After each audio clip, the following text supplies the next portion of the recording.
I first noticed it 3 weeks ago. The sound of wheels squeaking exactly 12 feet behind me. No more, no less. I counted the tiles on the linoleum floor once while pretending to examine a box of cereal. 12 feet. Always 12 feet. It wasn't the same person. That would have been easier to explain. A stalker, perhaps, or just someone who happened to be shopping at the same time as me. No, the cart was always there, but the person pushing it changed. Sometimes it was an elderly woman with thinning white hair and trembling hands. Other times, a middle-aged man in a business suit, checking his watch impatiently. Once, a teenager with headphones, bobbing his head to music I couldn't hear. But the distance never changed. 12 feet. I first dismissed it as coincidence. Walmart was always busy, especially on Thursday evenings when I did my weekly shopping. Of course, there would be other shoppers nearby, following similar routes through the aisles. It meant nothing. Until I started noticing the items. It was subtle at first.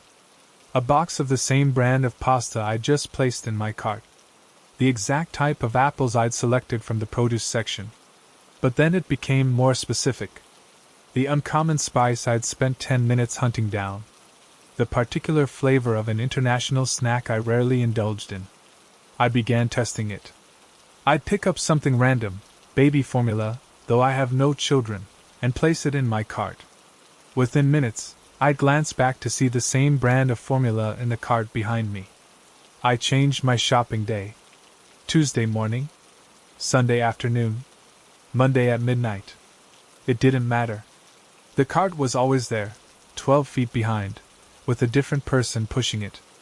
And they always selected what I selected. Last week, I decided to confront them. I waited until we were in a relatively empty aisle, paper goods, with no one else around, and abruptly turned to face the middle-aged woman who had been following me that day. "Why are you copying everything I buy?" I asked, trying to keep my voice steady. She looked at me with genuine confusion, then glanced down at her cart. "I'm sorry." I pointed at her items. "Those are all the same things I have. You've been following me at exactly the same distance for the past 20 minutes. I want to know why." The woman's confusion turned to concern. "I just got here," she said slowly. "I've only been shopping for about 5 minutes. Are you feeling all right?" I looked at her cart. Toilet paper. Paper towels. Napkins. Nothing that matched my cart, which contained frozen dinners and bottled water. I'm sorry," I stammered. "I must have confused you with someone else."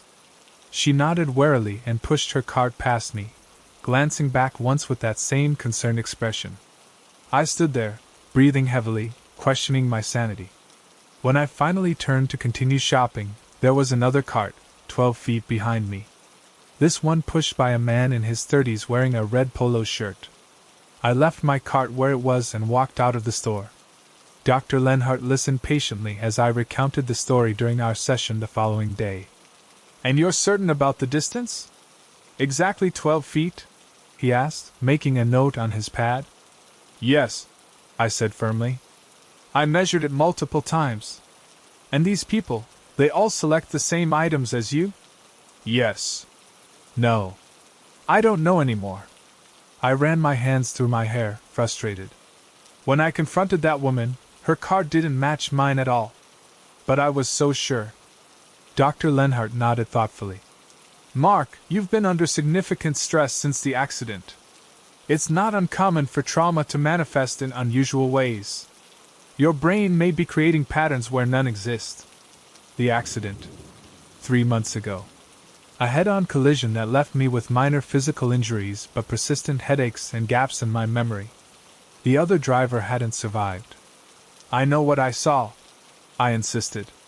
"I believe that you believe what you saw," Dr. Lenhart replied carefully. "But perception isn't always reality, especially following traumatic brain injury. Let's increase your medication slightly and see if that helps." I left his office with a new prescription and persistent doubt gnawing at my thoughts. I avoided Walmart for a week. I ordered groceries online and had them delivered. I told myself I was being practical, saving time. but I knew I was afraid. Eventually, though, I needed something urgently, printer ink for a work report due the next morning, and the delivery window was too long. I drove to Walmart at 9:30 p.m., thinking the store would be relatively empty. I grabbed a cart only because the ink cartridges were located at the far end of the store. As I navigated through electronics, I forced myself not to look behind me. There's nothing there, I told myself. It's all in your head. Dr. Lenhart said so. But I felt it. The presence, exactly 12 feet behind me. I quickened my pace, found the ink section, and frantically searched for the right cartridge model. My hands shook as I compared numbers.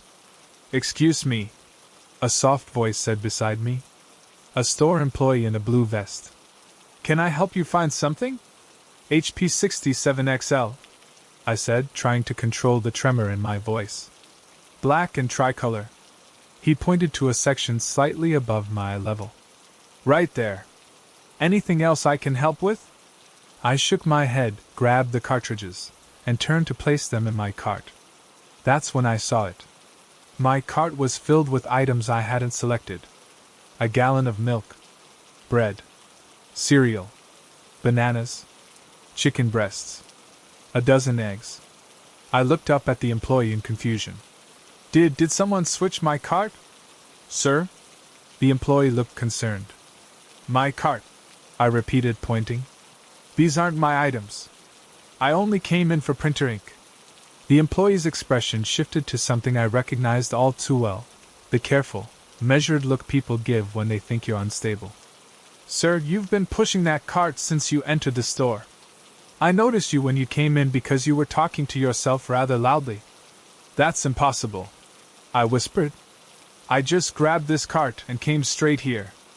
He glanced around, clearly uncomfortable. "Maybe you forgot that you picked up those other items first?"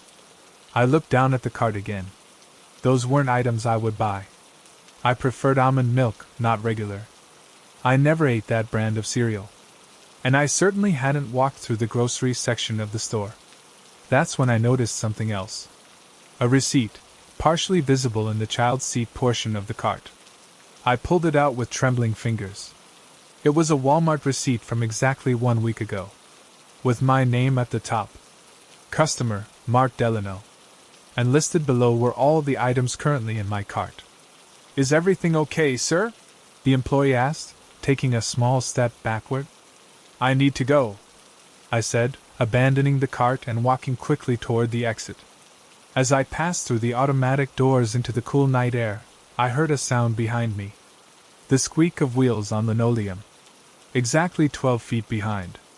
The police officer looked skeptical as I explained the situation at the station the next morning.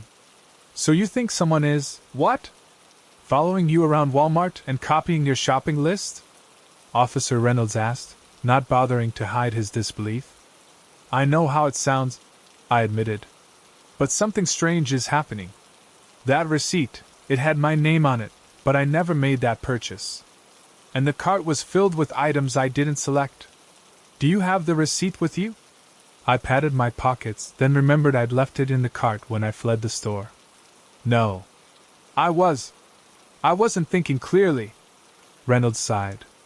"Mr. Delano, we can't file a report based on this. There's no crime been committed.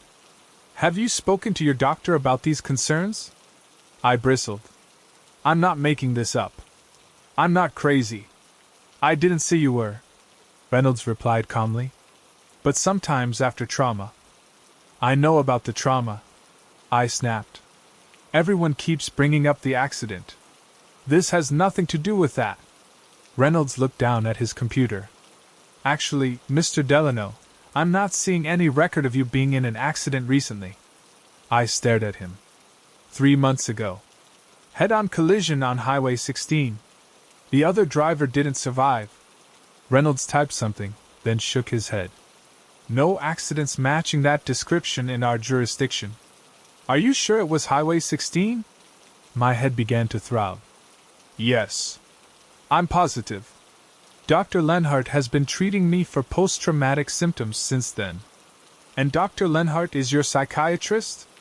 "Psychologist," I corrected. Look, if you won't help me, I'll figure this out myself. Reynolds handed me his card. If you notice anything specific, someone actually threatening you or following you home, give me a call. In the meantime, maybe check in with Dr. Lenhart again. I sat in my car in the police station parking lot, trying to make sense of everything. Why didn't they have a record of my accident? I remembered it vividly, the headlights coming toward me, the sickening crunch of metal, waking up in the hospital with a concussion and fractured ribs. I pulled out my phone and searched local news archives for accident reports from 3 months ago. Nothing matching my experience. I checked my medical records through the patient portal. No emergency room visits, no record of a concussion diagnosis or fractured ribs. My breathing quickened. This wasn't possible.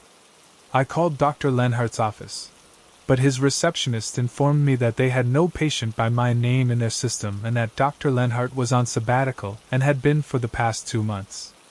I hung up without responding and sat in stunned silence. What was happening to me? On a hunch, I drove to my bank and requested copies of my recent statements. There it was, weekly charges from Walmart, always on Thursday evenings, for amounts that seemed reasonable for grocery shopping. But I had no memory of many of these trips. I drove home in a daze, pieces of a puzzle I couldn't quite assemble swirling in my mind. As I pulled into my driveway, I noticed a pile of mail had accumulated in my mailbox. I hadn't checked it in days, maybe longer. Among the bills and advertisements was a thick envelope from Sunnyvale Behavioral Health Center. Inside was a letter confirming my discharge 3 months ago following a 6-week inpatient stay for severe dissociative episodes and delusions following a traumatic event. According to the discharge summary, I had been making progress with my medication regimen and outpatient therapy with Dr. Lenhart. But Dr. Lenhart didn't know me. Or did he? I sat on my front steps, the paper trembling in my hands, when a car pulled into my driveway. A woman stepped out, the same middle-aged woman I had confronted at Walmart. "Mark?" she called cautiously. "You weren't answering your phone. I was worried." I stood up, backing toward my door. "Who are you? Why are you following me?"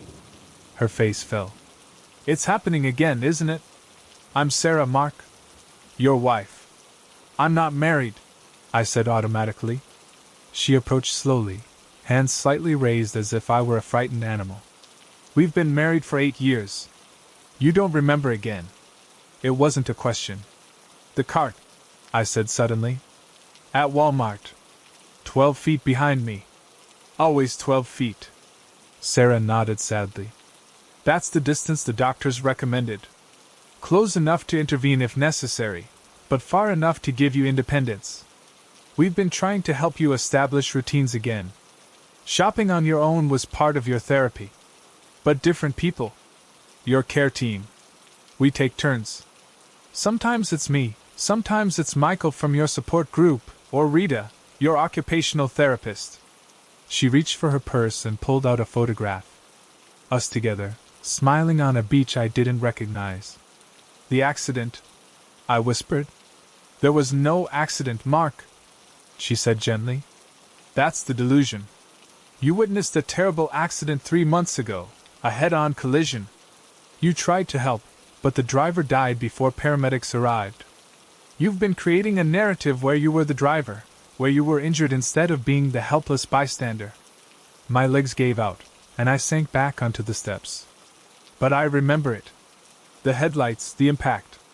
Your mind is protecting you from what you really saw," she explained, sitting beside me but not touching me. "The trauma was too much. And the cart? The same items? You make a list every Thursday. The same list, every week. You don't remember making it, but you follow it exactly, every time. We keep a cart with the same items as a backup, in case you become disoriented and leave the store without purchasing what you need." I looked at the discharge papers in my hand, then back at this woman who claimed to be my wife. "How do I know you're telling the truth? That this isn't some elaborate scheme?" Sarah reached into her purse again and pulled out a small notebook. "This is your journal. You started keeping it during your inpatient stay. Read the first entry." I opened it with shaking hands. The handwriting was unmistakably mine. Asterisk. Today they told me I've been creating false memories to escape something I witnessed. I don't believe them yet, but I'm writing this down so that when I forget again, and they say I will, I might believe myself, even if I can't believe them. If you're reading this, and you don't remember writing it, trust Sarah. She's telling the truth. The cart will always be 12 feet behind you, and that's okay. It means you're not alone. Asterisk. I looked up at the woman beside me, at Sarah, and felt something shift in my mind, like a door opening to a room I hadn't known existed. I still don't remember you, I admitted. I know, she said, a sad smile on her lips. But you will. And then you'll forget again. And through it all, I'll be there. Sometimes right beside you, sometimes 12 feet behind. But always there. I handed her back the journal, suddenly exhausted beyond words. What happens now? No, she said, standing and offering me her hand. We go home. And tomorrow, we try again. I took her hand and stood up, aware of the distance between us, not 12 feet anymore, but still felt like miles. As we walked toward her car, I couldn't shake the feeling that something was still wrong, that some crucial piece of the puzzle remained hidden from me. But for now, I decided to believe what the journal said. To trust Sarah. To accept that the cart would always be there, 12 feet behind me. Always watching. Always following. Always waiting for me to remember. Or to forget again. The first time I noticed it, I dismissed it as efficient inventory management. I'd been working nights at Walmart store number 4873 for 3 months. Long enough to learn the rhythms, not long enough to stop noticing oddities. As overnight inventory manager, I monitored stock levels and made sure shelves were full when morning customers arrived. That night in October, I was updating counts in the canned goods aisle when I noticed our Bush's baked beans getting low. Only 4 cans left. I made a note to order more and continued my rounds. 90 minutes later, I returned to place price change tags and stopped cold. The Bush's baked beans shelf was fully stocked, 3 neat rows, 8 cans deep. 24 cans that hadn't been there before. I checked the receiving log. No deliveries had arrived. I asked Miguel, who'd been working the floor while I was in the back office, if he'd refilled the shelf. No, man, he said, not looking up from his pricing gun. Haven't been down that aisle all night. I should have investigated further, but we were understaffed, and there were 14 more aisles to get through before dawn. I chalked it up to someone restocking without logging it properly. But then it happened again. And again. Tide detergent, down to the last 2 bottles at 1:17 a.m. Fully stocked by 3:45 a.m. Honeycrisp apples, nearly empty display at midnight. Heaped into a perfect pyramid by 2 a.m. Pampers, size 4, reduced to 3 packages at 11 p.m. 16 packages neatly arranged by 1 a.m. No delivery trucks. No stock clerks claiming responsibility. No system notifications. The products just appeared. You're being paranoid, David. My manager Lynn told me when I finally brought it up. Someone's restocking from the back and forgetting to log it. Probably that new kid Carter. I've asked everyone, Lynn. Nobody's moving this merchandise. And the back room inventory doesn't show any changes either. Items are materializing on the shelves. Lynn rubbed her temples. Do you know how insane that sounds? Products don't materialize. This isn't some sci-fi movie. Check the security footage then. I challenged. If someone's restocking, they'll be on camera. She agreed reluctantly. We reviewed the previous night's footage from the laundry detergent aisle. 10:43 p.m. I walked through, making notes on my tablet. 1:17 a.m. I return, note the low tide stock, and move on.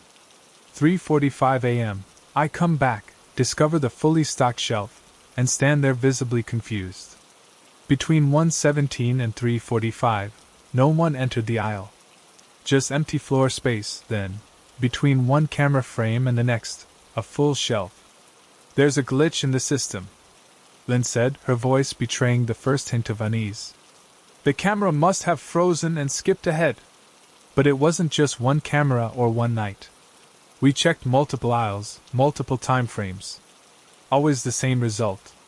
Empty or low stock, no human intervention, then fully replenished shelves. Something impossible was happening in our store, and only I seemed to care. I became obsessed with catching the phenomenon in action. I'd set up in a blind spot with a clear view of a nearly depleted product, then wait. But it never happened while I was watching. Only when my attention was elsewhere. After 2 weeks, I tried a new approach. I deliberately let the Honey Nut Cheerios run down to the last box, then set up a personal camera aimed directly at the shelf. I hid it inside an empty cereal box, positioned perfectly to capture any activity. The next morning, I retrieved my camera and reviewed the footage in my car. 3:17 a.m. The shelf stands nearly empty, just one lonely yellow box at the far end. 3:18 a.m. The view suddenly darkens, as if a shadow has fallen across the lens. When the image clears 2 seconds later, the shelf is fully stocked. I replayed those 2 seconds dozens of times, slowing the footage down, brightening it, trying to catch any movement. There was nothing definitive, just the darkness that rippled across the screen before revealing the replenished stock. I showed Lynn, who dismissed it as a camera malfunction. I tried contacting corporate directly, but my emails went unanswered. My phone calls were transferred endlessly until I gave up. It was clear no one wanted to address what was happening. But the restocking continued. Every night, like clockwork. We'd run low, and the products would reappear. No invoices, no delivery confirmations, no explanations. I began researching our suppliers, diving deep into corporate documents I probably shouldn't have accessed. Most were standard distributors, nothing unusual. But then I found a name I didn't recognize, Kairos Supply Chain Solutions. Unlike our other vendors, Kairos had no website, no address beyond a P.O. box in Delaware, and no phone number. Just an email address with a domain I'd never heard of. According to the limited documentation, Kairos had begun supplying our store just 3 months earlier, right around when I'd started noticing the strange restocking. Their contract was different, with vague language about anticipatory inventory management and zero-gap fulfillment. I emailed the address listed, asking for clarification on their delivery procedures. The response came 8 minutes later. Mr. Neal, Kairos Supply Chain Solutions utilizes proprietary technology to ensure optimal inventory levels without disrupting store operations. Our methods are protected by non-disclosure agreements signed by Walmart Corporation. Please direct any further inquiries to your regional management team. We appreciate your dedication to understanding our processes. Rest assured, everything is functioning exactly as designed. Regards, K.S.C.S. Customer Relations. The email told me nothing while somehow making me even more uneasy. How had they responded so quickly at 2 a.m.? How did they know my name when I'd sent the email from my personal account? 2 nights later, I decided to force their hand. I deliberately misclassified a full shelf of Crest toothpaste as overstock, and had it removed to the back room, leaving the shelf completely empty. According to all records, we had plenty of inventory, just not on the sales floor. If this was some automated system triggered by inventory counts, nothing should happen. I positioned myself at the end of the aisle, pretending to organize a display of dental floss while keeping the empty toothpaste shelf in my peripheral vision. At precisely 2:17 a.m., the overhead lights in the aisle flickered, just for a second, but enough to make me look up. When I looked back at the toothpaste shelf, it was fully stocked. My heart pounded as I approached with shaking hands. The toothpaste was physically there, not an illusion. I pulled a tube from the shelf and examined it. Standard Crest packaging, normal weight and feel. But when I flipped it over to check the production code, my blood ran cold. The manufacturing date was tomorrow. I checked another tube. Same thing. And another. All dated from the future, some by days, others by weeks. I was still standing there when my radio crackled. "David, please report to the manager's office immediately." Lynn's voice, tight with an emotion I couldn't identify. 3 people waited in Lynn's office. Lynn herself, looking pale and avoiding eye contact. A man in an expensive suit who introduced himself as Thomas Ward, Regional Operations Director, a title I'd never heard of before. And a woman in black jeans and a gray turtleneck who didn't introduce herself at all. "David," Ward began, "we understand you've been investigating certain aspects of our inventory management system. We appreciate your thoroughness, but it's becoming disruptive." "Disruptive?" I repeated. "Things are appearing out of nowhere. Products with impossible manufacturing dates. And you're worried about disruption?" The woman smiled thinly. "Mr. Neal, Kairos Supply Chain Solutions represents the future of retail inventory management. We've developed a system that anticipates needs before they arise and fulfills them without human intervention. It's revolutionary." "That doesn't explain what I've been seeing," I insisted. "Things don't just appear." "Of course they don't," Ward said smoothly. "Our system utilizes advanced robotics and predictive algorithms to ensure products are on shelves exactly when needed. The cameras may not catch the restocking because the process is designed to occur during millisecond power fluctuations." It was a rehearsed explanation, and a bad one. No robotic system could operate that quickly or invisibly. "And the future dates?" I challenged. The woman's smile never wavered. "A labeling error we're addressing. Nothing more sinister than that." They were lying. Openly, brazenly lying to my face. "We'd like you to sign this," Ward said, sliding a document across the desk. "A non-disclosure agreement, thick with legal language. And if I don't? Then unfortunately, we'd have to terminate your employment," Lynn said quietly. "I'm sorry, David. This comes from way above me. I need to think about it," I said finally. "Of course," the woman replied. "You have until the end of your shift. 7 a.m. I didn't sign. Instead, I spent my remaining hours documenting everything: the mysterious restocking, the camera footage, the future-dated products, the strange meeting. I compiled it all into an email scheduled to send to local news outlets at 8 a.m. At 6:50 a.m., I clocked out for the last time and walked to my car. The morning was unusually foggy, the parking lot nearly empty except for employees' cars. When I turned the key, nothing happened. Dead battery, maybe? I wasn't surprised. Nothing about this felt like coincidence anymore. I pulled out my phone to call for a jump and found no signal. When I looked up, someone was standing beside my driver's side window. The woman from the meeting, her breath not fogging in the cold air. I powered down my window. "Come to offer me a ride?" "In a manner of speaking," she replied. "I've been authorized to make a more compelling offer. I'm not signing your NDA. We're well beyond NDAs, Mr. Neal. Kairos doesn't merely supply products. We supply time." I stared at her, uncomprehending. "The manufacturing dates weren't errors," she continued. "Our products come from when they're most efficiently produced.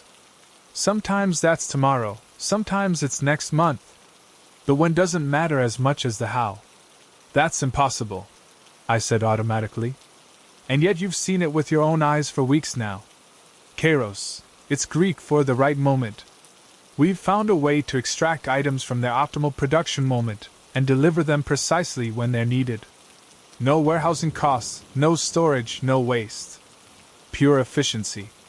"You're talking about time travel," I said, the words sounding ridiculous.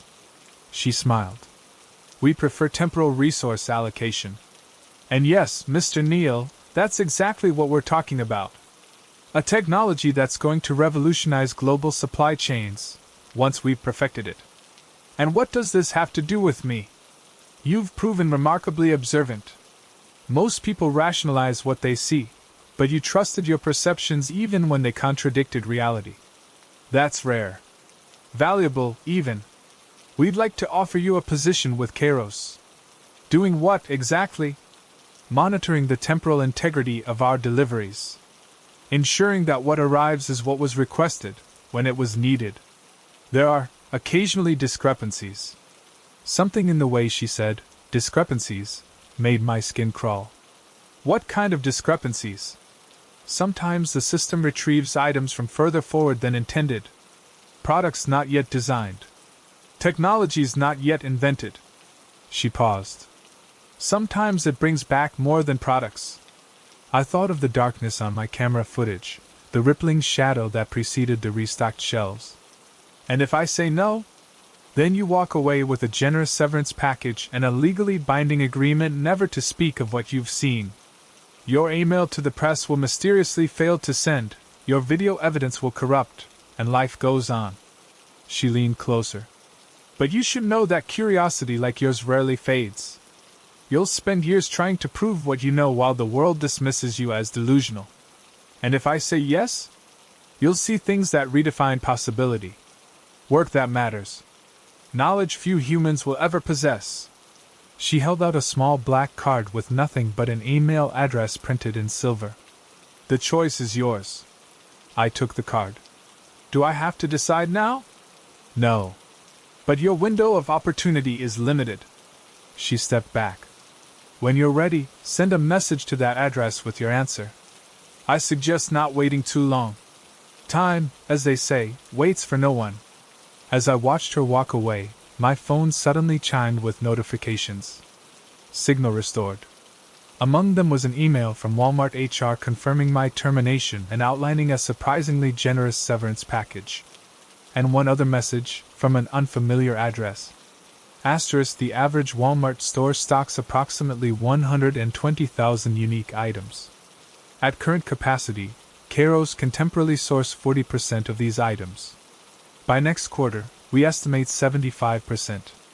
By next year, 98%. Asterisk, consider the implications beyond retail, Mr. Neal. Medical supplies delivered the moment they're needed. Emergency resources appearing in disaster zones without logistical delays. Food arriving in famine-stricken regions instantaneously. Asterisk. Or consider darker applications. Weapons materializing in conflict zones, surveillance technology appearing inside secure facilities, untraceable substances delivered without record. Asterisk, power like this needs oversight. Witnesses. People who understand what they're seeing. Asterisk. We're waiting for your answer. My car started on the first try now, engine purring as if nothing had ever been wrong. As I pulled out of the parking lot, I glanced back at the store. Through the fog, I could just make out employees rolling out pallets of merchandise for the morning rush. Standard retail procedure. Nothing unusual to the untrained eye. But I knew better now. I understood what happened in the dark hours, in the moments between camera frames, in the milliseconds of power fluctuation. The black card sat heavy in my pocket. A choice. A future. I wondered how long I actually had to decide. And I wondered, with mounting unease, whether my answer had already been documented somewhere, shipped back from a tomorrow where I'd already made my choice. The first thing I noticed when I moved to Clearfield wasn't the new Walmart. It was the silence. I'd lived in cities my entire adult life where silence was something you paid a premium for but never quite attained. Here, standing on the porch of my inherited house, the quiet felt like pressure against my eardrums. You'll get used to it, my neighbor Mrs. Harlow told me the day after I arrived. She was silver-haired and bird-boned, with eyes that never quite met mine. Most newcomers struggle at first. I nodded politely, wondering if she knew I wasn't technically a newcomer. I'd been born here, spent my first 4 years in this house before my mother packed us up in the middle of the night and left. I never understood why until I inherited the place after her death. The Walmart opens next week, Mrs. Harlow continued. Town's been buzzing about it for months. Some folks are worried it'll change things. She paused. But we have ways of preserving our community standards. I didn't think about Mrs. Harlow's words again until the grand opening. The Walmart was exactly what you'd expect, vast, bright, and sterile. The parking lot was packed with cars bearing license plates from neighboring towns up to 50 miles away. But as I wandered deeper into the store, I noticed something odd. None of the local residents were speaking. They moved through the aisles with silent purpose, selecting items with practiced efficiency. Only the out-of-towners chatted. In the produce section, I recognized Dr. Winters, who'd examined the strange rash on my arm days earlier. He'd been talkative in his office, asking about my mother, reminiscing about my father. Now he methodically inspected avocados, placing 3 in his cart without a word. "Quite the selection, isn't it?" I said to the high school principal nearby, attempting small talk. She looked at me, eyes widening slightly in recognition. Then she glanced around, as if checking for eavesdroppers, before turning away without responding. At the deli counter, I found myself behind Mrs. Harlow, who was waiting for sliced turkey. When the attendant asked, "How can I help you?" Mrs. Harlow simply held up 2 fingers, then pointed to the honey-roasted variety. "Mrs. Harlow?" I said as she turned to leave. "Is everything okay?" She startled, nearly dropping her turkey. Her eyes met mine for the briefest moment before darting away. She opened her mouth, closed it, then simply walked away. That's when I realized it wasn't just her. None of the locals were speaking inside the store. Not to the employees, not to each other. I abandoned my half-filled cart and left. "They don't talk in the Walmart," I said to Mrs. Harlow the next morning. I'd been waiting on my porch for her daily power walk to pass by. "None of the locals." "Why?" She glanced up and down the empty street before answering. "Community standards," she said simply. "What does that mean?" "When we heard Walmart was coming, there was a town meeting. Some people were concerned about outside influences." "Outside influences," I repeated. "From a Walmart? Big corporations bring big changes. Before you know it, local businesses close, traditions get forgotten, community bonds weaken."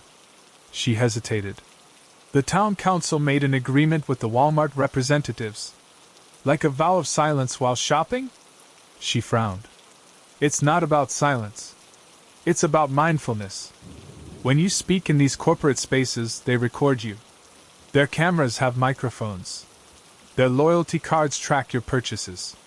Their apps listen through your phone. Before you know it, algorithms know more about you than your own family does.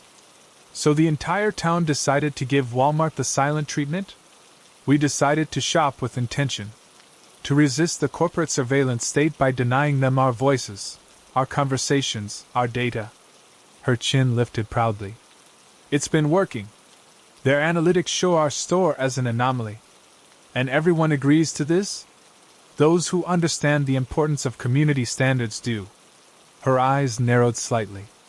"Those who don't usually move on eventually."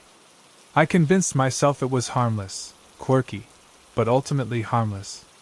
Small towns often have strange traditions. But I couldn't stop noticing the contrast. At the local coffee shop, people chatted freely. At Tom's Hardware, the owner spent 15 minutes telling me about repairs. At the library, a reading group debated authors with passionate intensity.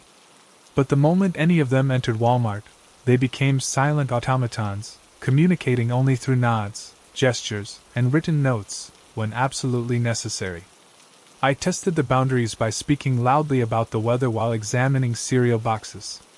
The local woman next to me flinched and moved away. When I asked the stock boy, clearly a local teen, where to find kitchen towels, he pointed wordlessly toward the appropriate aisle, his eyes conveying an unmistakable warning. One evening in the parking lot, I watched Mrs. Harlow chat animatedly with the librarian as they walked toward the entrance. The moment they passed through the automatic doors, their conversation ceased mid-sentence, as if a switch had been flipped. It was more than quirky. It was disturbing. 3 weeks after the opening, I noticed the cameras.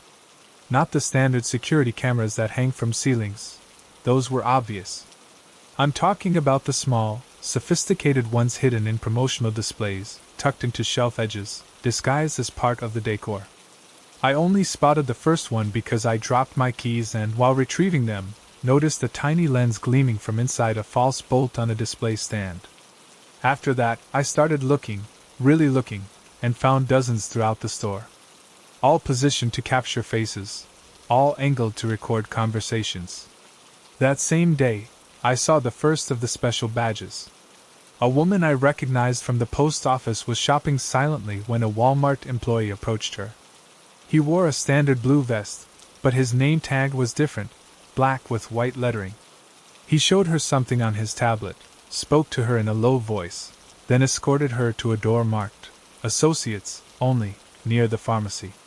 She emerged 30 minutes later, her face pale, her movements stiff. She abandoned her cart and left empty-handed. I saw it happen again 2 days later. And twice more the following week. Always the same, a local shopper, a special badged employee, a disappearance behind the associate's door, a shaken exit. What happens in the back room? I asked Mrs. Harlow directly at the farmer's market downtown. She nearly dropped her tomatoes. I don't know what you mean. The people who get taken to the associates only room. The ones who break the silence. What happens to them? Her eyes darted around, checking who might be listening. Nothing happens, she whispered fiercely. They're reminded of community standards. That's all. By whom? Those employees with the black badges don't seem like regular Walmart staff. She placed her tomatoes back with trembling hands. You asked too many questions? Just like your mother.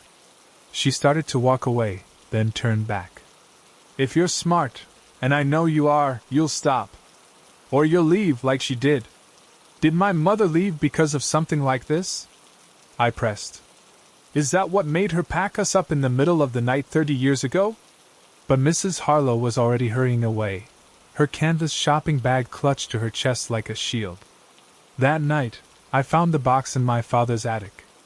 The small metal lockbox had been hidden beneath floorboards in the far corner, where you'd only find it if you were being thorough, or if you knew where to look. It contained newspaper clippings, all dated around the time my mother and I left town. Headlines about community protection initiatives and local standards preservation. Articles about a proposed Walmart that was ultimately rejected after strong community opposition led by my father. There were meeting minutes, too, describing a surveillance countermeasure protocol and compliance reinforcement procedures. Lists of residents categorized as aligned neutral or resistant. My mother's name was under resistant. My father's was under enforcement committee.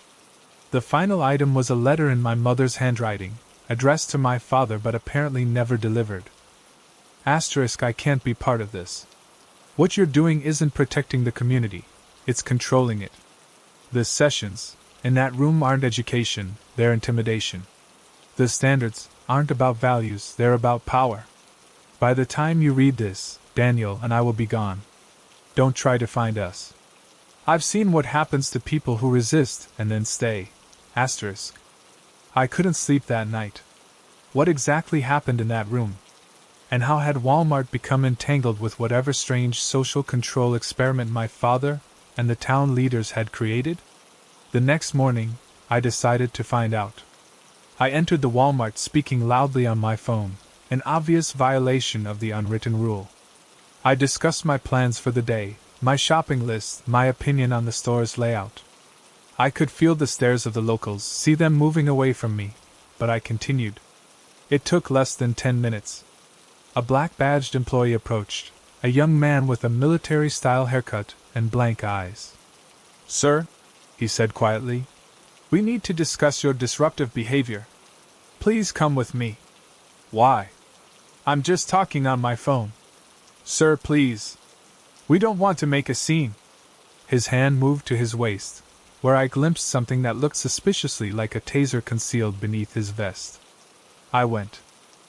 The associates' only door led to a hallway, then another door, then a small room with a metal table and 2 chairs. No windows. The employee motioned for me to sit, then left, locking the door behind him. 5 minutes later, the door opened again. Daniel Neal, said a vaguely familiar voice. I wondered if you'd follow in your mother's footsteps. The man who entered was in his 70s, with a town council pin on his lapel and a black Walmart badge that read, Community Liaison. It took me a moment to recognize him as Mayor Donovan, who'd handed me a Little League trophy when I was 7. "What is this place?" I asked. "What happens here?" "This is where we maintain our standards. Where we remind people of the agreement." "What agreement?" "The one this town made long ago. Before the first Walmart ever tried to come here. Before your father helped us understand what was at stake." He smiled thinly. "Your mother never understood, but your father, he saw the bigger picture."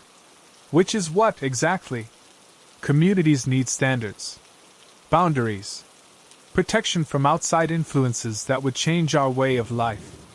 30 years ago, we kept Walmart out entirely. But times change. We needed the jobs, the tax revenue. So we negotiated."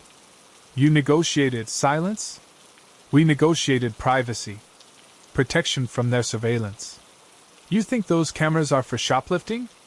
"They're for data. Every word spoken, every product examined, every hesitation or excitement, all harvested, analyzed, used to manipulate. We refuse to be part of that. So you enforce a code of silence. With what threats? Intimidation? What happens to people who break the rules?" His eyes hardened. "We remind them of their commitment to this community. Sometimes firmly. Your father was particularly effective at those reminders." The implication turned my stomach. What had my quiet, withdrawn father done in these rooms? "Show me," I demanded. "Show me how you remind people." Mayor Donovan studied me for a long moment.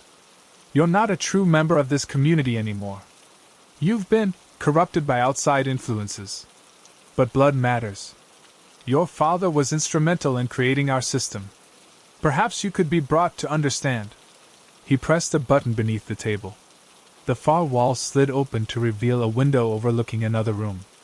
Inside, the postal worker I'd seen taken away days earlier sat in a chair, facing a large screen. On the screen, images flashed rapidly, too quickly for me to make out details, but I caught glimpses of faces, buildings, what looked like security footage. "What are you doing to her?" I asked, horror rising in my throat. "Reorientation. She's been speaking to the corporation's regional manager, providing information about our methods. We're helping her remember where her loyalties should lie." The woman's face was slack, her eyes fixed on the flashing screen. Occasionally, she nodded or shook her head in response to something I couldn't hear. "This is illegal," I said. "This is necessary," Mayor Donovan interrupted. "And perfectly legal. She signed the community covenant, just like everyone else. Just like your father did. Just like you did, through him, before your mother took you away." He slid a tablet across the table.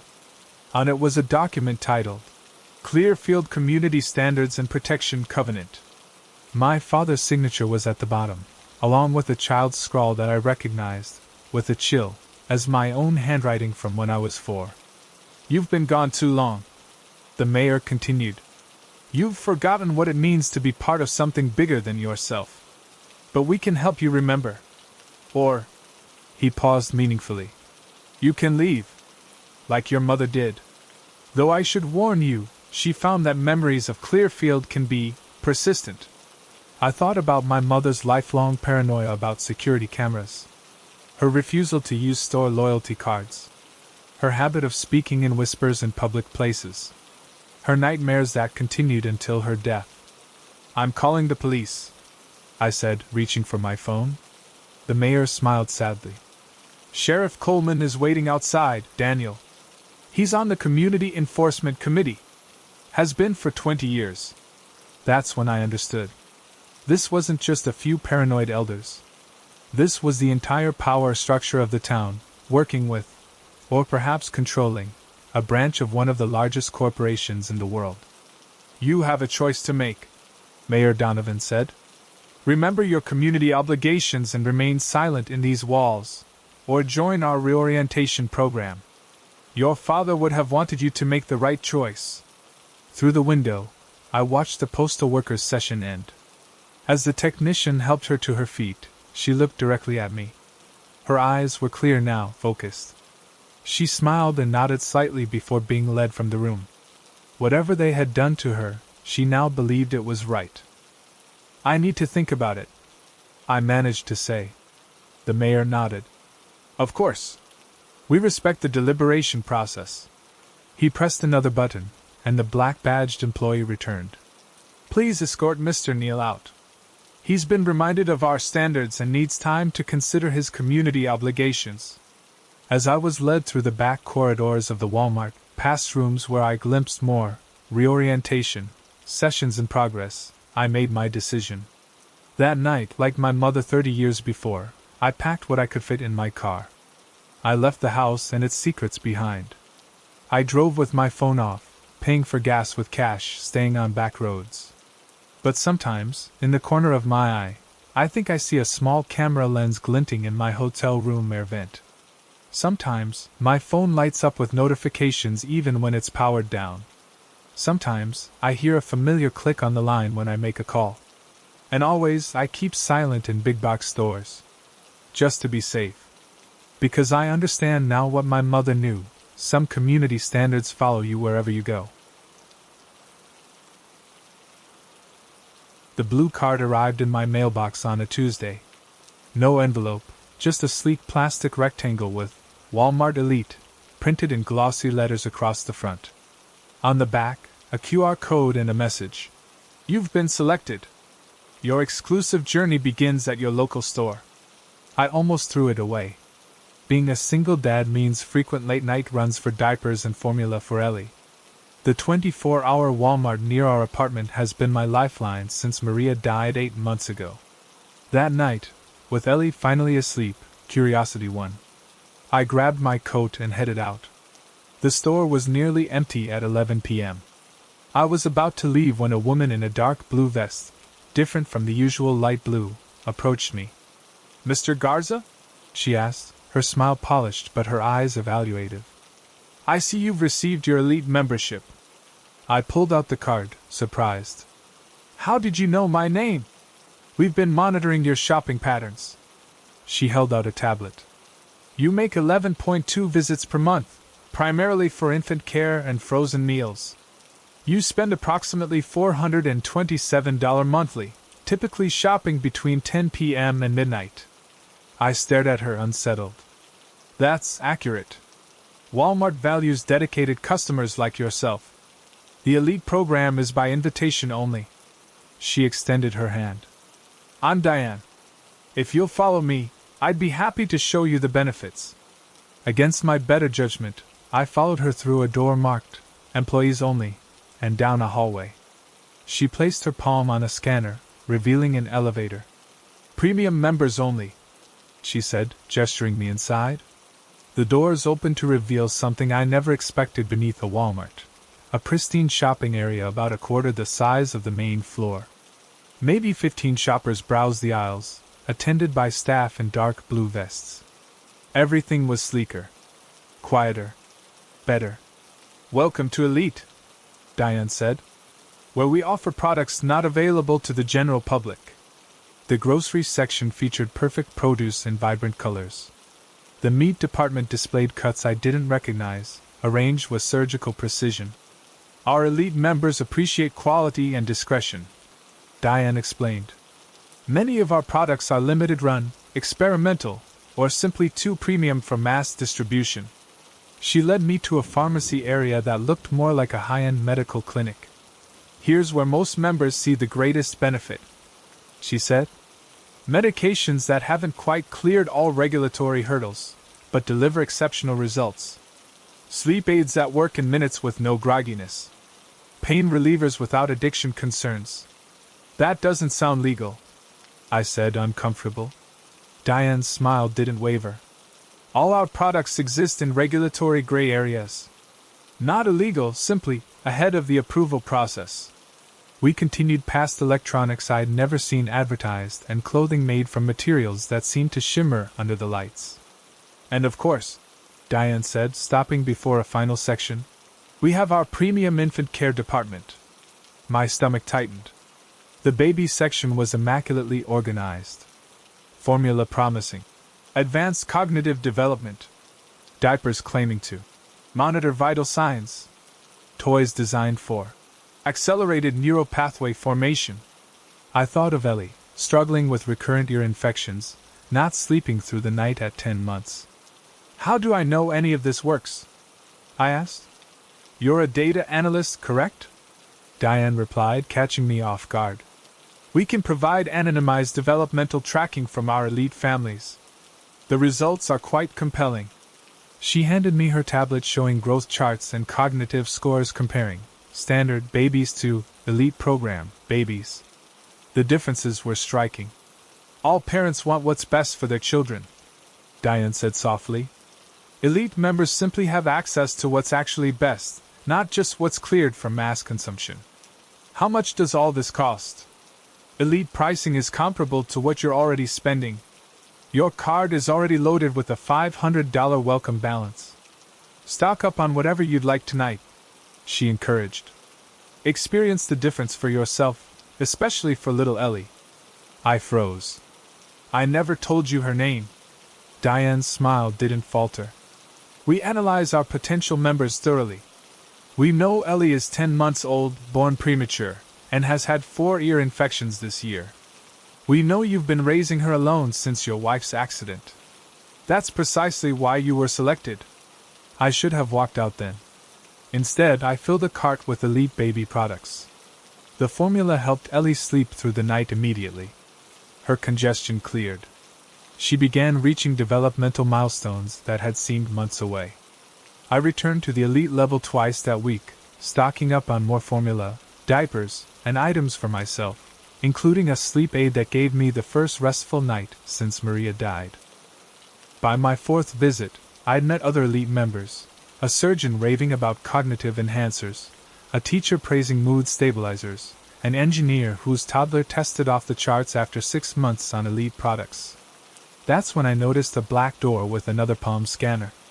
I watched 3 elite members disappear inside. What's in there? I asked another member. That's platinum level, he replied. You'll get an invitation when you're ready. Not everyone qualifies. You need to demonstrate real commitment. Over the next 3 weeks, Ellie thrived. She started pulling herself up, babbling in complex patterns, sleeping soundly. I found myself using elite products too, sleep aids, focus enhancers, cellular regeneration, supplements that erased my perpetual exhaustion. I should have questioned it more. But results are persuasive, and grief makes you vulnerable. On my 9th visit, Diane was waiting for me. We've been monitoring Ellie's progress, she said. The results are exceptional. Our research team is quite interested. Research team? Elite products are constantly refined based on performance data, she explained. The information transmitted by the diapers, formula containers, toys, all feeds back to our researchers. These products are collecting data on my daughter? Of course. The RFID chips in the packaging interface with your home Wi-Fi. It's covered in the membership agreement. I had never signed any agreement. Her smile tightened. Your use of the card constitutes acceptance. But the benefits far outweigh any privacy concerns, wouldn't you agree? Just look at Ellie's progress. We'd like to invite you to platinum status. She continued, gesturing toward the black door. Inside was a space that looked like a high-end medical facility. Clean surfaces, glass-enclosed examination rooms, staff in medical attire. Platinum is where our truly innovative offerings are available, Diane explained. Personalized treatments based on genetic profiles. Cognitive enhancements still in early human trials. We passed rooms where adults underwent various procedures, then stopped before a glass wall.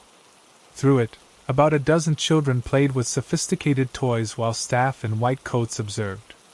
These children received targeted developmental interventions, Diane explained. Most test 3 to 5 years above age-level benchmarks within months. What kind of interventions? Proprietary sensory stimulation, cognitive training algorithms, nutritional infusions, and some innovative biochemical support, she said smoothly. You're experimenting on children, I said quietly. Diane's expression cooled. We're advancing human potential. Traditional development is inefficient. Our platinum children are simply being given the opportunity to maximize their capabilities. She directed my attention to photographs of young achievers, children in graduation caps, teenagers receiving awards, young adults in professional attire. Our first platinum participants, she said proudly. Graduate programs at 16, running companies before 30. This could be Ellie's future. What's actually in these products? I demanded. What have I been giving my daughter? Compounds not yet approved for mass use, she admitted.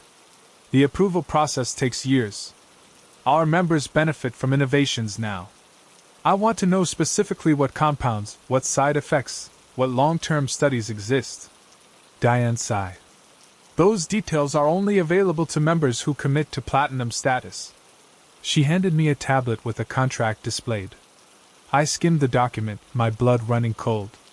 It included clauses about experimental procedures, proprietary genetic modifications, and limited liability for unforeseen developmental outcomes. Most disturbing was a section granting them research access to Ellie until adulthood. I'm not signing this, I said. And I'm done with elite products. This is unethical medical experimentation disguised as premium shopping. Diane's friendly demeanor vanished. Discontinuing now could have unfortunate regression effects. Are you threatening my daughter? I'm stating medical reality. Our formulations create dependencies by design. Ellie's system has adapted. Withdrawing them abruptly would be like removing insulin from a diabetic. You deliberately made my baby dependent on experimental products? We created superior developmental pathways that require maintenance. Platinum status would ensure she receives that maintenance under optimal conditions. But complete withdrawal is not recommended. I want out. Completely out. That's not possible at this stage, she replied. Take some time to reconsider. I left with a cart full of elite products I now feared but didn't dare stop using. At home, I examined the containers carefully. Under intense light, I found tiny metallic patches embedded in the plastic of every elite product. I spent the night researching, finding nothing about Walmart Elite on official channels. But on obscure forums, I found whispers, parents discussing remarkable developmental leaps in their children, followed by panicked posts when they tried to stop using certain premium products. The next morning, I took Ellie to an independent pediatrician in another city. The blood test showed compounds the doctor couldn't identify. There are markers here I've never seen before, she said, alarmed. Synthetic proteins, modified hormones. I told her everything. She documented it, reported it to the FDA, and prescribed a careful weaning protocol. That night, 2 men in suits arrived with Diane. We've detected tampering with elite products in your home, one said. And unauthorized medical testing, which violates your membership agreement.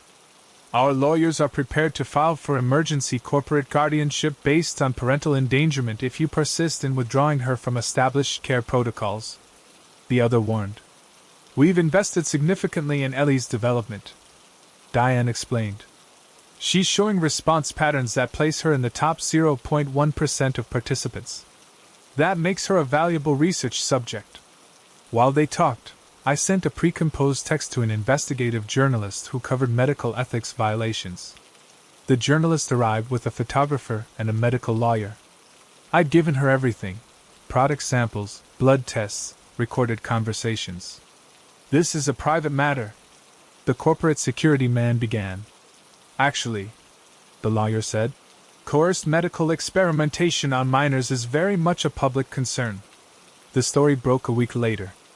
FDA raids discovered hidden facilities in 28 Walmart locations with evidence of unauthorized human trials dating back nearly a decade.